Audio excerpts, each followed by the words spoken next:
control of the WRC.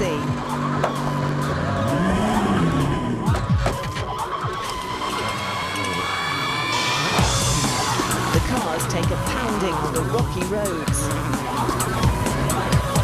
And it's far from easy for the drivers in the dust and heat of Cyprus. Sometimes it can all be too much to handle. Whoa.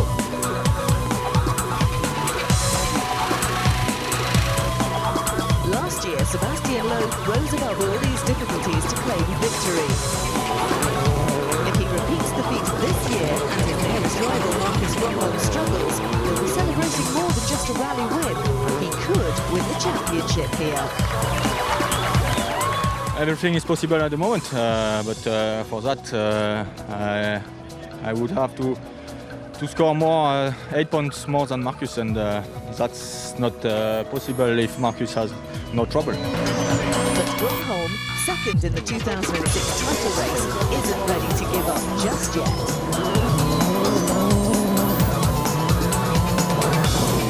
To win in the championship, I think it's difficult to stop, but stop him winning, I think it's possible. We have been winning this year, and we have been on the pace in every rally, but for some other reasons, so we have lost quite a lot of rallies to him, but I feel quite okay to fight again for a win. Grönholm is 33 points behind Loeb, and he needs to win every one of the 5 remaining events to stand any chance of winning the championship. It's much closer in the manufacturers' battle, with 11 points separating the top 2. Citroën and Ford are joined by all the other manufacturers for this event. Professor Solberg looking to get Subaru on track. Just big left of a big bump 20. Manfred Stoll leads the way for OMB Peugeot. Red Bull Skoda's leading driver is Harry Rottenterra, looking to take advantage of the car's revamped engine. While Matthew Wilson continues his WRC education in a Stobart UK Ford. The action takes place on the Mediterranean island of Cyprus. 22 stages await the crews over 3 days of grueling driving in the Troodos Mountains behind the holiday resort of Limassol. All that action coming up. Plus, how the drivers and co-drivers need to brush up on their mechanical skills if they want to survive in Cyprus. A first for the Mediterranean island, a downtown special stage with the drivers racing through the ancient streets of Limassol. And 2 rallies on from this, how Danny Sordo is trying to overcome a crisis of confidence. But it's his teammate, the championship leader, who's the first man out. No lack of confidence for Seb, though he does have the familiar problem of road sweeping to contend with. The Cyprus organisers have regraded many of these roads this year, so Loeb's familiar disadvantage may not be as severe as usual. So it may be a slightly smoother ride this year, but this daunting event is no less demanding. It's still rough in places, and this gravel looks very slippery. The championship leader carefully makes his way into stage 1. Sur gauche à fond long et gauche sur attention 60 mètres contrôle gauche à fond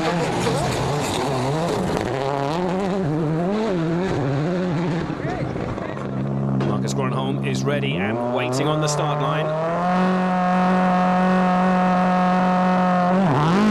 Off he goes, and it may only be a matter of time before Loeb clinches his 3rd successive title, but you can bet the Finn will keep attacking while he still has even the slimmest of hopes. It has already been a scare for the Ford team earlier this week. Both Grönholm and Mikko Hirvonen's engines were replaced just hours before the event start after a faulty component was discovered on the engines being prepared for Australia and New Zealand. Well, the focus certainly appears to be running well here, and the Finn is attacking hard. Vaseneri helppo lyhyt 8.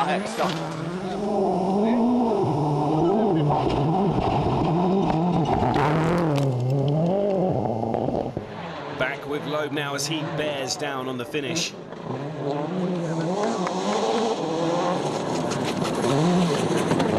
It's 30 degrees out here in the mountains. mountains above Limassol, so it's going to be hard work for the drivers as well as the cars, and this abrasive gravel is certainly going to be tough on the tyres too. Attention, droite 98 plus long. Droite 98 plus long sur gauche à fond. Well, he's cleared the finish line okay. Let's catch up with the Frenchman at the end of the first stage. Okay, the feeling is that you are not going fast, but it's no grip, so it's not possible to go fast, I think. So we'll see the time from the other. Hope I don't lose too much on the gravel. Solo doesn't appear too confident. Gronholm, meanwhile, is approaching the 3.2 kilometre mark, so an early opportunity to check on his progress. Let's break down the load split times. Marcus is looking at a target of 2 minutes and 50.7 seconds in this first sector. Oikea laita, vasen laita, oikealle, oikea, hidas. So, how will he compare to Loeb so far? Hidas 55. Well, he's already a little slower, only 7/10 of a second though, so no need to panic just yet.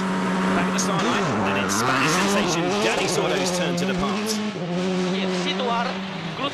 This is Dani's first attempt at this tricky event, so it's going to be a steep learning curve for the Citroën driver this weekend. Let's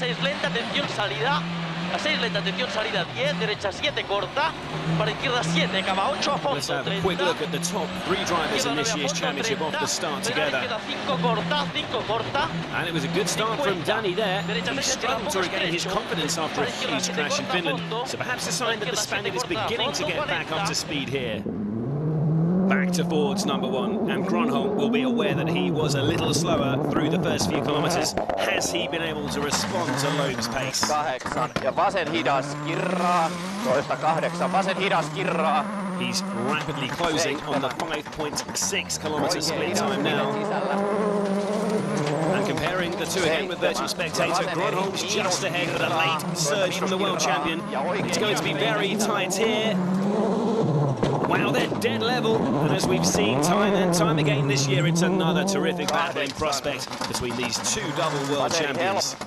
So Gronholm, who's also receiving these split times inside the car, remember, has been able to get the better of Loeb through this middle sector. And there's still a few kilometres to come, so an opportunity for the Ford driver to take the early advantage here. 5, vaseri tiukka. 4 ja oikea hidas. Not far from the finish of stage 1 now. There's Loeb's time. 8. And as Gronholm gives it one last push through the final corners, I think he could beat him here. Pitkä nopea risteys kirraa. Ja vasen eri. Yes, he's 2.2 seconds quicker. An early advantage for the Finn.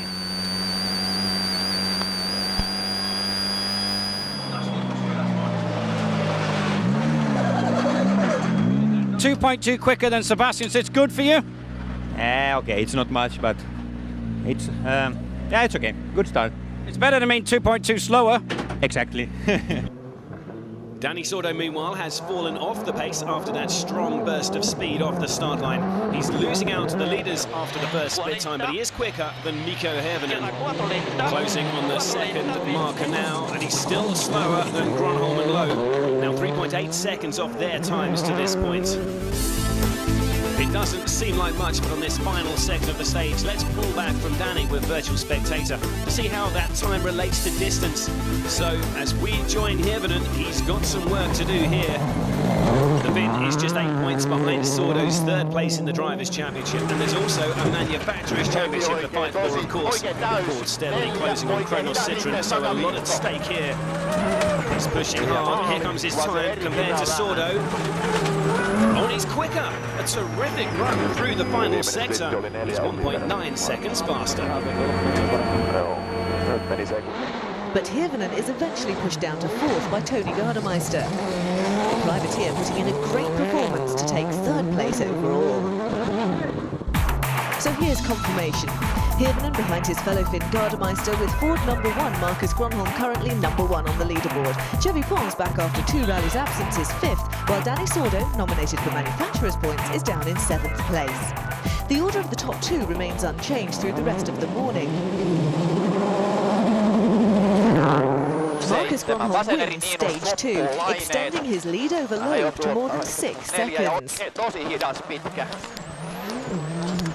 and he's fastest again on the next stage. 3 ja oikein pitkä. By the end of the morning session, Marcus is nearly 18 seconds ahead of the Frenchman. A strong performance by Focus and Finn. Ja suoraan. Gronholm's Ford teammate Mikko Hirvonen performs well too, and with Tony Gardemeister reporting gearbox problems, he retakes third. Chevy Pons must be eager to impress now that he's back in the Zara. He climbs to fourth on stage 2.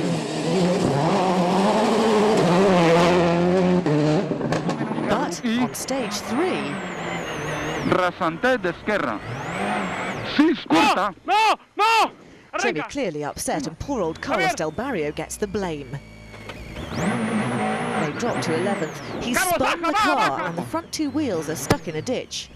The co-driver's given the task of pushing them out. OMV Peugeot's Manfred Stoll is having a good morning. He's running 5th. The Austrian was 2nd here last year, his career best finish.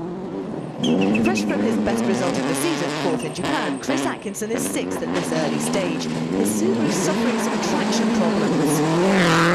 That's only the start of the problems as far as his teammate's concerned. Petter Solberg's also incurred a 10-second penalty for a jump start on stage 2.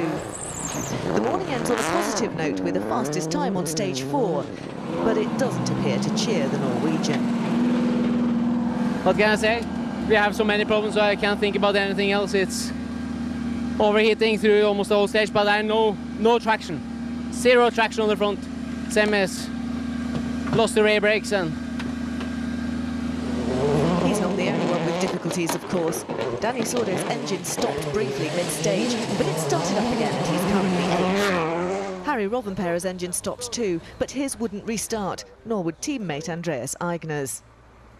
My car is stopped on the first stages a few times and finally stopped in the finish line, and we don't know, I think so we have both cars, we have something similar electric problem, and that's all.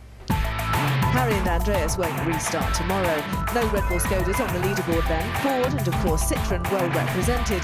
Stoll's Peugeot's 5th and Chris Atkinson's the highest Subaru in 6th place. So back to service on the outskirts of Limassol, where there's already plenty of work for the mechanics to be getting on with. Even Loeb's usually pristine Zara demanding attention. In fact, just about every team is busy with repairs of some sort. And it's no surprise, really, even though the stages are smoother this year, as we've heard on this event, the cars are liable to get damaged, and that means they'll need spare parts. And it's not just a single spare they stock.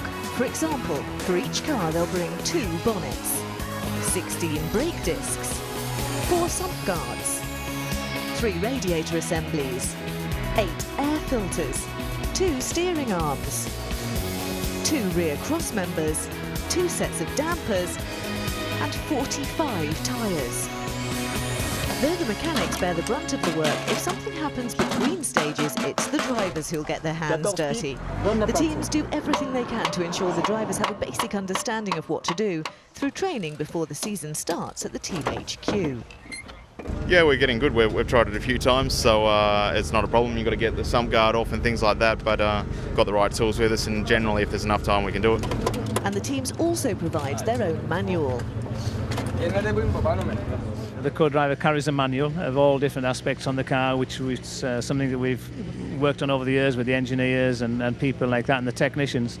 So it's basically it's an exploded diagram of all crucial areas, and then we can actually say, right, at number 6 or letter A, you need to change that particular part or check that particular part. Timo has a book with the pictures, and so if they want to point out some place where it's maybe some problem, so we have to look there. But okay, before the season I was looking a little bit in the car and what we can do and so, and where are the tools and so on. Then I think if you take your Allen key, just rub it. But when it's hurry, it's difficult to remember where are everything, tools and so, and we just have few minutes to do so. It's not so easy. How good are you as a mechanic? I'm pretty good. Petter might be pretty good, but one of the drivers is excellent. Mikko Hirvonen's a trained mechanic.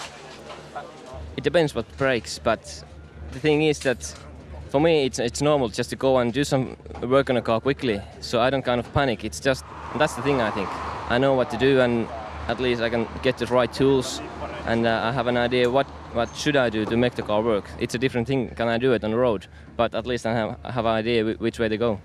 But there are some things even Mikko can't work out. If he or any other driver gets stuck, the last resort is to phone a friend, and the team mechanics will talk them through the roadside repairs. And we might see a few drivers having to prove their skills in the second run through the stages, with the increased danger of rocks pulled out onto the road. Toby Gardemeister's gearbox has been repaired, and the Finn, who's only competed sporadically this season, seems to be on track. Vasen täys 7. Huomio vasen eri lyhyt suppu. Jarru 3 pyöree vasen K. With that and the return of clutch problems, he falls from 4th to 11th place. At the top of the leaderboard, Marcus Gronholm and Sebastian Loeb swap stage wins over 5 and 6. The Finn's lead is cut to just under 17 seconds.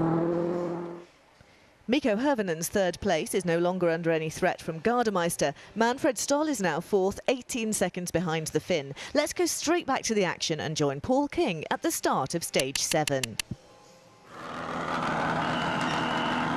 Petter Solberg is making good progress this afternoon after his disappointing start. 6 right, 5 left, 60, 6 left, that's half long, keep in an unseen crest, 1 right flat, tightens. He's already overhauled his teammate Chris Atkinson and taken advantage of Gardemeister's problems to take 5th place, just under 9 seconds ahead of Danny Sordo. Extra long of a bump and tightens, 2 right. The Spaniard is already out on stage and looking to put some pressure on Solberg.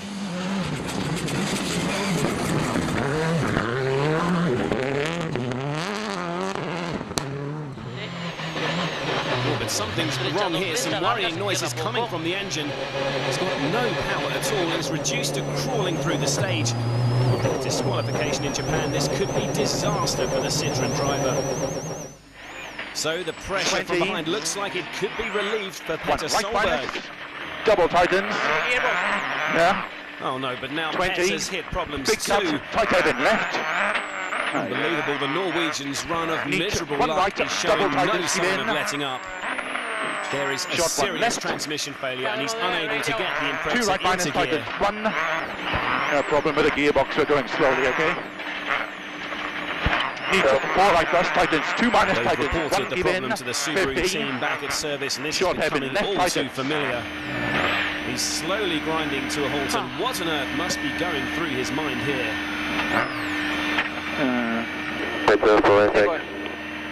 Yeah, we've stopped. How close is the next car, Ken? We're stuck in the road. Taking you. Next car is just under 1k, Gardemeister, no way contacting if you want him over. 1k behind us then. Okay, we're moving in 1 gear only, but keep an eye on that track, okay? He's finally got it into 2nd gear and limps away, but with another stage still to run this afternoon, this is not looking good for the former world champion. Danny Sordo, meanwhile, has been forced to call it a day, and this could have serious consequences on Kronos Citroën's hopes of winning the Manufacturers' Championship. Back to the battle for the lead, and Loeb is again putting in a great time here as he tries to close that gap on Gronholm even further.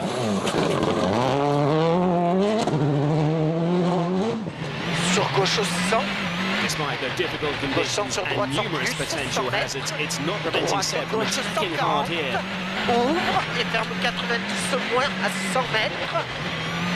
Here comes his time.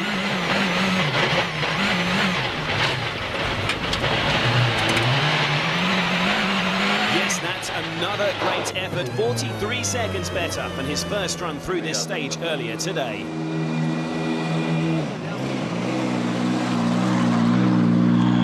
For me, it's better. The conditions are better, but still, it's very loose and very slippery. But okay, I try as fast as possible. So, how can Gronholm respond to that fantastic time from the championship leader? The Finn has certainly not been able to dominate with the same confidence he displayed this morning on this second run through these stages. Taking a look at the two drivers together using Virtual Spectator, we can monitor their performances as though they started the stage at the same time, and Loeb is a long way ahead here. Gronholm should still hang on to his lead, but it's certainly going to be trimmed. Wow, look at that. That really was a great performance from Loeb. Gronholm 6.4 seconds slower, and his lead is down to just 10.5.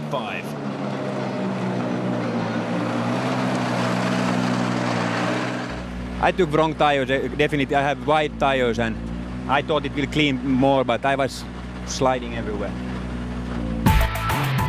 The top four remain the same, but it's all changing the final 4 points positions. Henning Solberg up to 5th, Atkins in 6th, Chubby Pons back on the leaderboard in 7th place, and British teenager Matthew Wilson is now 8th. Stage 8 gives Sebastian Loeb his 3rd stage win, and this time he takes another 4 seconds out of Marcus Gronholm's lead.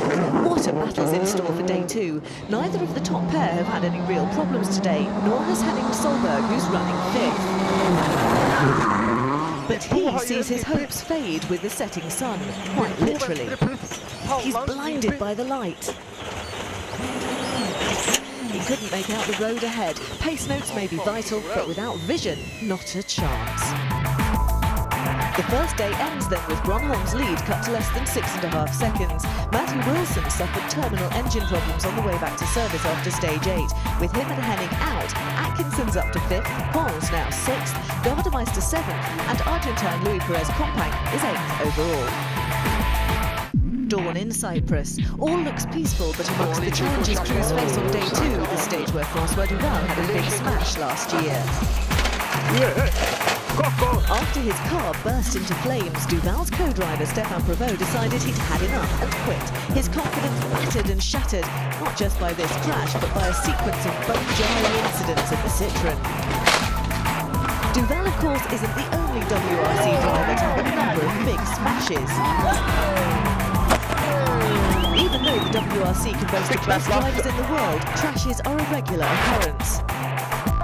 Remember, these men are driving at the very limit of grip, racing against the clock on real roads, not racetracks. The margin for error isn't tiny, it's non-existent. It must be hard to get behind the wheel of your car again with your confidence as bruised as your body. Remember, 4-time world champion Tommy Mäkinen never won another rally after doing this in Argentina a few years ago. Sometimes a laugh and a joke at your own expense can get you through these worst of times. But sometimes it can all get too much to bear. Coming into Cyprus, Danny Sordo was 3rd in the World Championship, but he's admitted struggling to regain his confidence since this high-speed smash in Finland a couple of rallies ago. After Finland, in Japan, I don't have a lot of confidence, but in special because the rally of Japan is fast and narrow, is difficult. But now it's different. I have more confidence with the car, and we will see here. You've got to have nerves of steel if you want to compete at the top level in the WRC. But even his vastly experienced teammate Sebastian Loeb admits that getting back up to speed isn't always easy. It depends what kind of mistake you do. If you know it's not your fault because it was a big stone or something and you didn't see it, it's different. But if you make a proper driving mistake, then I think it can be more difficult to get again the confidence. All the drivers offer the same advice on recovering confidence after an off. Get back in the car as soon as possible and put it behind you. A tough advice for fearless guys. Well, not quite, as Mikko Hirvonen explains. You just have to get over it and just try to get back in rhythm as soon as you can. And that's the easiest way to kind of get over the crash. But it's never easy, that's for sure. Do you think about it on the start line of the first stage of the next event? Yes, sometimes a little bit you do, but you know, if it starts to go well straight after that, first 2 corners are fine, you normally forget it and that's fine. You get some drivers that say they don't think about it at all. Do you think they're lying? Yeah, I do. Well, Danny Sordo was honest enough to admit to his nervousness, and it did show in his performance in Japan, where he was definitely Joining Danny now at the start of stage 10, and after his enforced retirement following electrical problems yesterday, he's starting the second leg in 14th place for 11 minutes behind the leaders. So little to lose then for the Citroën driver. Oh, nearly caught the front of the car over that small jump. Little sign of fear through here. 4.90. Derecha sigue rápida en rasante, para la izquierda 8.10. Oh, he's clipped the inside. That's another big off for Sordo. A complete 360-degree roll, so he's back on his wheels and should be able to continue. But once again, a confidence-denting moment for the youngster. That's certainly not going to help him regain the blistering speed he showed earlier in the season. Another driver back in action under early restart rules is Henning Solberg. Because his off happened on the final stage of the day, he only incurred one 5-minute penalty, so he starts day 2 just outside the points in 9th place. Like his teammate Manfred Stoll, Henning's career best result came on this rally last year, when he finished 4th.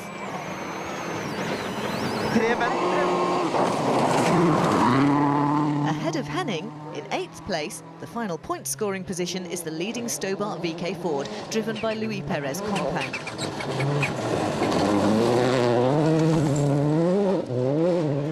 The Argentine spun on stage 3 yesterday, but aside from that, he's driven consistently, though he's far from setting the stages alight in terms of pace.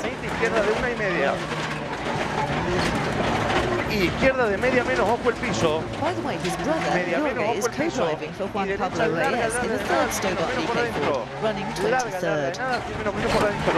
Y derecha de nada, izquierda de media menos menos. Derecha de nada, izquierda.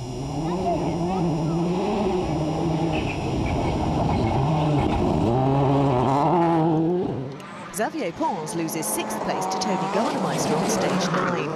It's been a tough period for the Kronos Citroën driver. He, of course, started 2006 in the 2nd Zara, nominated for points, but has effectively lost that to Danny Sordo. And it's the younger man will be retained for next season. On stage 10, he drops a further 2 seconds to Gardemeister.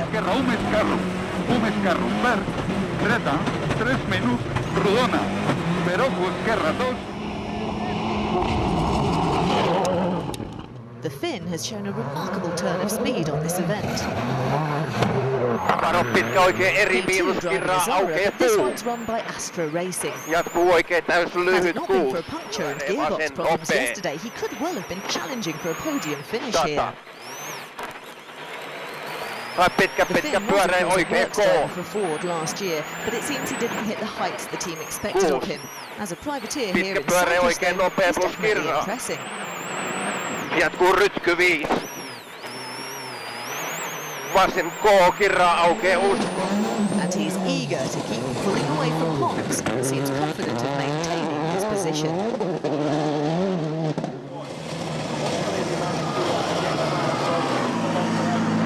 Quite happy for this stage, and now the gearbox work. We were sliding a bit too much, but I tried to avoid that, then it should be okay. Ahead of him is Chris Atkinson, the leading Subaru. The team have suffered a torrid spell with mechanical and technical problems seeming to dog them at every event. Their objective for Cyprus was to show a significant improvement, but the difficulties experienced by both drivers yesterday suggest there's yet more hard work for the team to do. All that said, 5th would be an acceptable result for Chris, and he does have more than a minute's advantage over Gardemeister. Just watch him through here on this narrow gravel track with hard rock on one side and a sheer drop on the other. 15.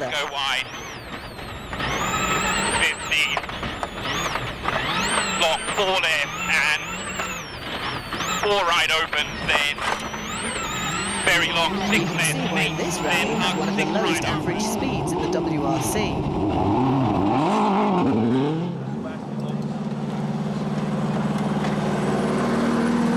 We didn't push too hard in there, just maybe a little bit cautious, but same time as Tony, so that's okay. Manfred Stoll starts day 2 in 4th place. Plus 10 Coming into stage 9, the Austrian trails Mikko Hirvonen by 26 seconds, and his aim for today will be to put pressure on the Finn.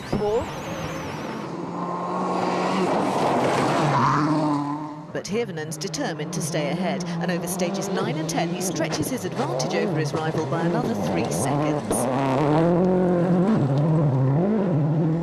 Meanwhile, Sebastian Loeb is trying to put pressure on the other Ford. The one driven by rally leader Marcus Gronholm. Seb's aiming to continue his relentless charge from the afternoon stages of day 1, but he drops nearly 3 seconds on stage 9 and on stage 10. That brief stall costing him another second. After stage 10, Gronholm leads by just over 10 seconds.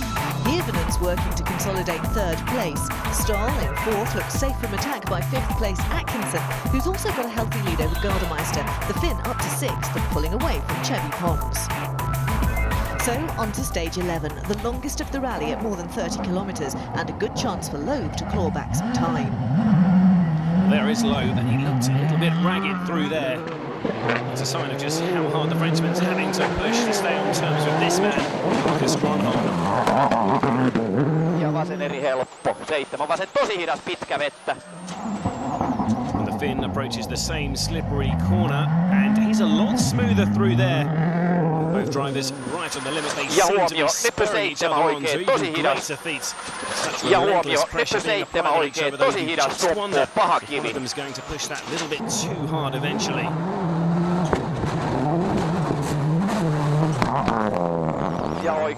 Comparing their split times up to this point, you get a real sense of the two reacting to each other's pace. When one edges ahead, the other immediately responds. Gronholm's just ahead after the second split, but now he's behind by 2 seconds after 24.6 kilometres.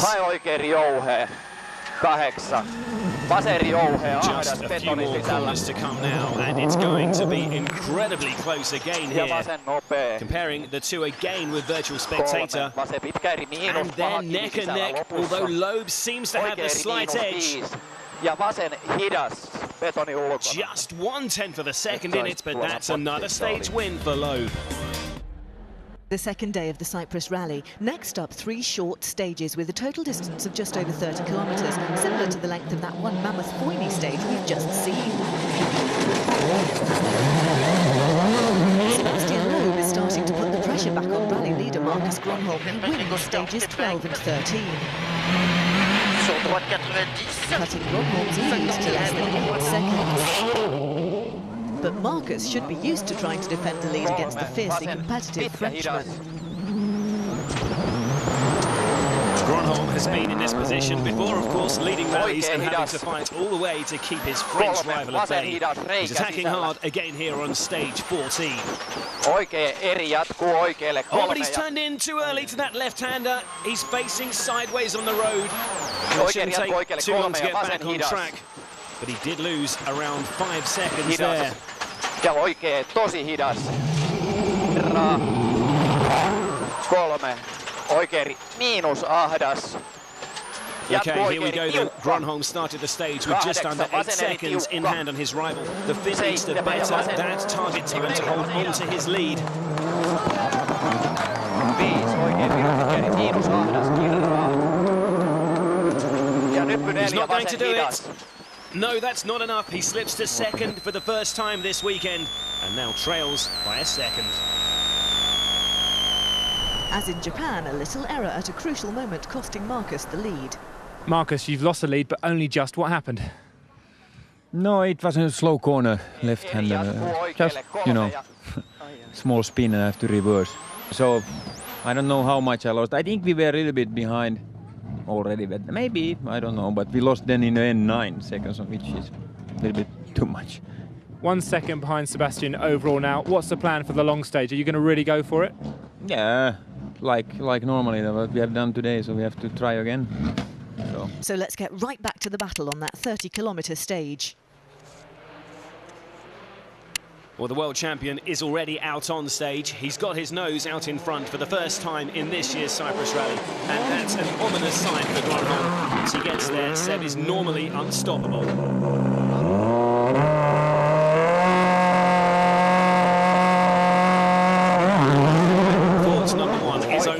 second behind, but he seemed to believe he was struggling to match Loeb on the previous stage, even without the spin. For yesterday's repeated stages, Marcus selected a wider tyre than Loeb, and after losing some ground there, he stuck with the narrower tyre today.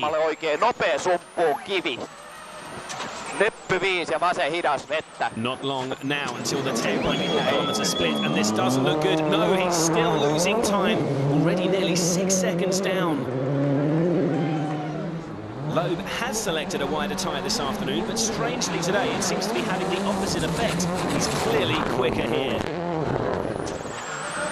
Rejoining Marcus now, and he seems powerless to prevent Loeb drifting away. Coming up now to the 19.7-kilometre marker. Oh dear, he's really struggling, now 8.9 seconds behind. So a very similar pattern to the last round in Japan. After a nip and tuck battle for the first half of the rally, Loeb's managed to get in front on Saturday afternoon, and he's pulled out a healthy advantage, but how big remains to be seen. Here comes the finish line. Wow, that's terrific stuff from Seb. Once again, he's destroyed his first run time, over 35 seconds better than his performance on this stage earlier today. There's still one day to go, but do you think that's enough now to give you a victory? In Japan I had 30 and I finished with 5, so it's never enough with Marcus. Well, Gronholm has been steadily losing time for the whole of this stage. His pace has obviously been affected by his tyre choice. After that spin on the previous test, his rhythm may have also been disrupted. We're about to find out exactly how bad the damage is. 16.7 seconds lost. And in the space of 2 stages, the Finnish challenge for victory has taken a huge blow. How come Sebastian can just pull that out on a second run when it's meant to be rougher and more tricky? I don't know.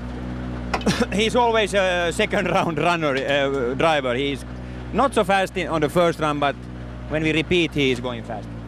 On this morning's run, you could hardly separate Loeb and Gronholm. The Frenchman won the stage by just 1/10 of a second. On the second run-through, though, both drivers were considerably quicker. Looking up the road, we can see Gronholm was 8 seconds faster than his morning run. But just look how much quicker Loeb was. Tyre choice was important, but this is a regular pattern. Seb always considerably faster on the second run through the stages. So Seb goes into the final stage of the day with a 17.7-second advantage, and he increases that by another 4 seconds with another stage win in an afternoon that may well have decided the outcome of the 2006 Cyprus rally. Well, we may well have seen the critical moments in that fascinating battle for the lead, but let's catch up with what's been happening lower down the leaderboard. Mikko Hirvonen's having another great rally. He's got 4 podium finishes in the past 5 events and is now looking secure in his bid for another. He's third behind his teammate Marcus Gronholm and nearly a minute ahead of his nearest challenger Manfred Stoll. Another solid performance from the Austrian in 4th place with 1 day remaining. Chris Atkinson running in 5th is the highest placed Subaru, heading for another strong result following his 4th place finish in Japan. And then this. 40, danger, brake 7 left, inside narrow 4 minus. The engine stalled after braking, and he lost traction. He can't get back on stage. His day's rallying ends here. The car stopped and we slid off the road. Supervision, we're off the side. That promotes Tony Gardemeister up to 5th and Xavier Pons to 6th, with Atkinson's teammate Peter Solberg moving up to 7th. Henning Solberg completes the point-scoring positions while both Stobart VK Fords hit trouble and will restart tomorrow. So Sebastian Loeb, championship leader, holds the advantage going into the final day. He's already won more rallies than any other WRC driver, and this could be number 28. As the sun comes up on the final day of the Cyprus rally, the big question is whether Marcus Gronholm will attack leader Sebastian Loeb as he did in Japan.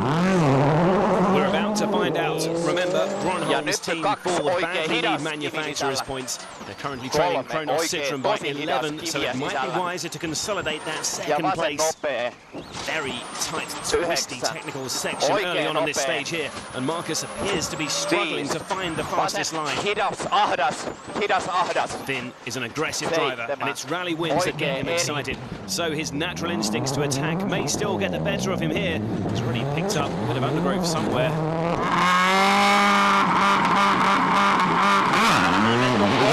Loeb, of course, boss might have something to say about the outcome of this rally. We've seen in the past when he's in the lead at the start of the final leg, he has a habit of setting a blistering pace on the opening stage to try and finish off his opposition.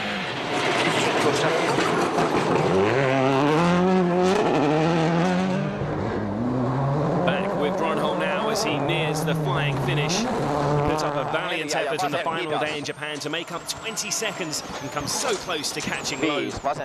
He needs a similar performance today. 7, oikein nopea kirraa.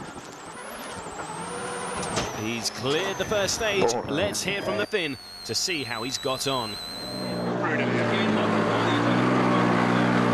No chance now, I think. Yeah, it's so twisty, difficult to go around in this faster. It's incredible. So Marcus not too confident. This opening stage is the longest of the final day at 25 kilometres. So we're about to get an indication if a dramatic comeback is on the cards today. Well, it appears not, as Loeb nears the finish. He's going to beat Gronholm again. Yes, another 7.3 seconds and another supreme performance from the world champion. Under pressure to perform, there are none better.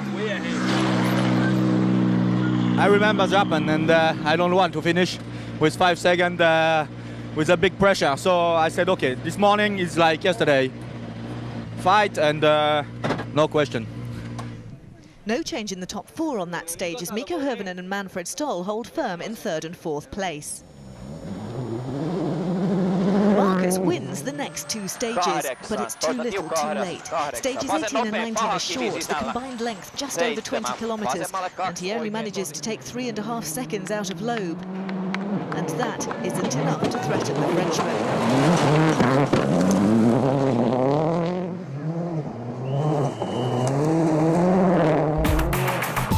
No changes in the top 8, although Petter Solberg is struggling with punctures and suspension damage, so he's now less than a minute ahead of his brother Henning overall.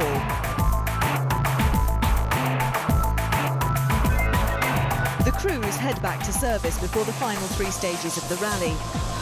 The Kronos Citroën mechanics ensuring that their main man's car is in perfect condition. This is the final hurrah for the Cyprus Rally. The event's not on the calendar for 2007, and the organisers have come up with something new to mark the occasion. They're taking the rally into the heart of the old town of Limassol. And off goes Danny Sordo quickly up through the gears. He's around about ahead of the tight left-hander. Oh, but he's coming straight up. A bizarre incident there. He just seems to get his braking all wrong. Well, he's quickly out of the car and obviously going nowhere. Danny, a very disappointed man, but the crowd are absolutely loving it. Well, co-driver Mark Marty just as confused as to what went wrong there. And look at the front of that car, it's heavily damaged. Well, let's take another look at this. He approaches the roundabout. Far too much speed carried in there. And what on earth was he thinking about? What a crazy way to finish your rally.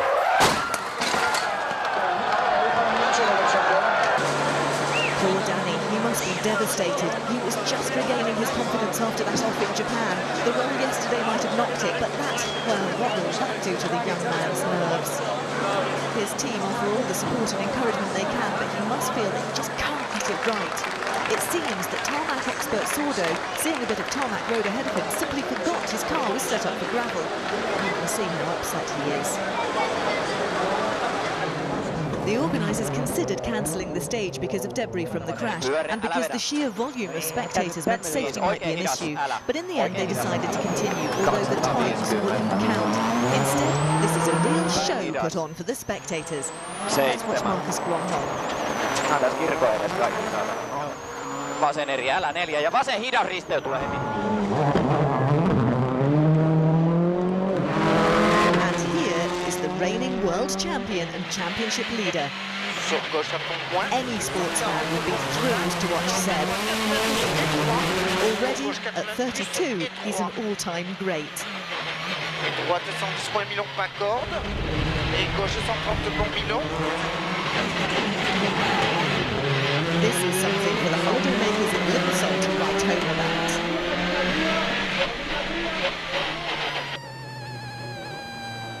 Delays caused by Sordo's crash forced the organisers to cancel stage 21, so the crews headed straight to stage 22 for the final 13 kilometres of the Cyprus rally. Petter Solberg suffered punctures, loss of traction, failing brakes, an overheating engine and suspension problems, and more frustration for the Norwegian here. Damage caused by an impact means he crawls through the stage and drops to 8th, behind his brother Henning, who's heading home in 7th. And assuming he finishes, he'll get 4 points for his team. He'll be back in the second car to score manufacturers' points for OMV Peugeot in all the remaining events this season. Ahead of him, Xavier Pons hasn't had too much to complain of. After his 2-rally break and with the pressure of scoring points for Kronos removed, he's now in line for his best finish since Sardinia.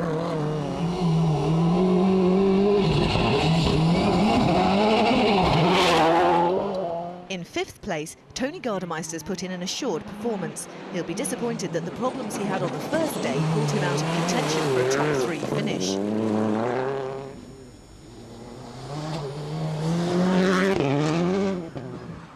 Manfred Stoll can't repeat last year's heroics when he came second to Sebastian Loeb on this event.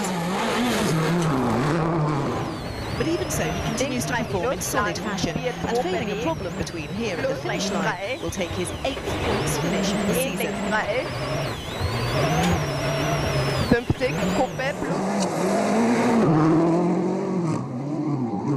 An even better record for Mikko Hirvonen. After a slow start to 2006, if he gets to the end in 3rd place, he'll have scored 32 of his 39 points in his last 6 rallies. The Finn appears to have grown dramatically in confidence and maturity in this relatively brief period.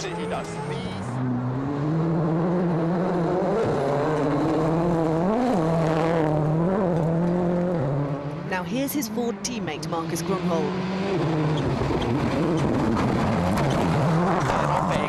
He'll feel disappointment, no doubt, that he's been unable to keep Sebastian Loeb at bay in the last 2 rallies. He is a wonderful driver to watch, a driver with great skill and speed. It's just unfortunate for him and the excellent focus that they're against the hard-to-beat pairing of Seb and Lazara. But 2nd place will give him his 5th consecutive podium. As for Loeb, yet again he's forced his way to the front.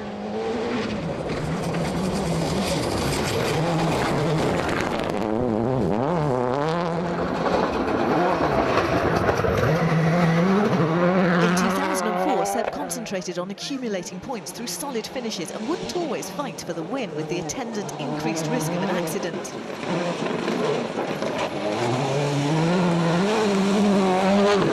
But last year and this, he's always up for the challenge. And so often with his perfect balance of precision and pace, he does indeed come out on top. Et droite 110 Milo, 50 mètres, droite 133 plus frein, pour gauche 120. And this is it, an 8th win for 2006, and an 8th win for WRC Cyprus.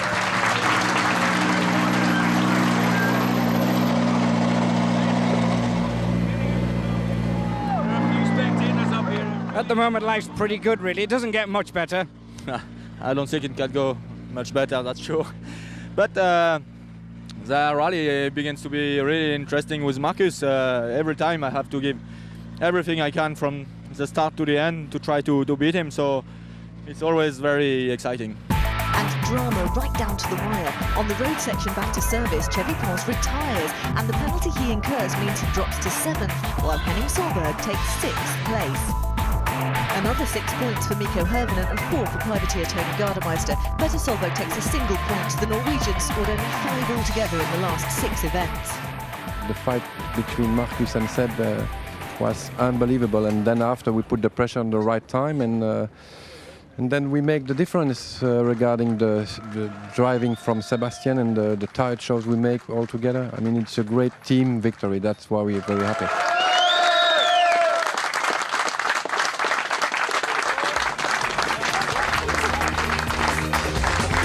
Sebastian's extended his lead over Marcus to 35 points, meaning that if Seb finishes 4th or higher in Turkey, he'll take the title no matter what the Finn does. Meanwhile, Mikko is now just 2 points behind Danny Sordo and challenging for 3rd.